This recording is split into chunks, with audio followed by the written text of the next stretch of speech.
निसर्गचित्र आहे आणि निसर्गचित्र जे आहे त्यात ते ॲक्रेलिकमध्ये केलेलं आहे। छान वातावरण निर्माण करणारं फ्रेश असं पेंटिंगमध्ये असं ते केलेलं आहे आणि इथे जमिनीचं केलेलं आहे, जमीन दाखवली आहे। खाली हिरवळ जे आहे ते हिरवं आहे ते सगळं आणि इथे थोडं पांढरा कलर दिला आहे जेणेकरून ते उठून दिसायला पाहिजे म्हणून। आणि खाली पण तसं अजून हे छान असं करता येतं, हे पण असं छान करता येतं।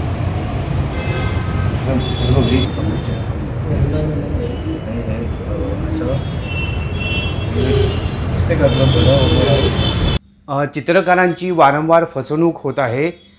कॉपीराईटचा मामला असो किंवा डुप्लिकेशन करायचं किंवा सह्या याच्यामधून लोकांची फसवणूक होत आहे।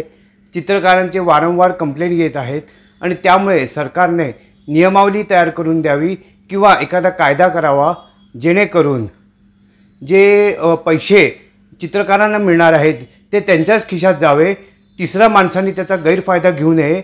म्हणून मी ते शासनाला विनंती करतो की त्यांनी लवकरात लवकर एखादा कायदा किंवा नियमावली करून आम्हाला सहकार्य करावे।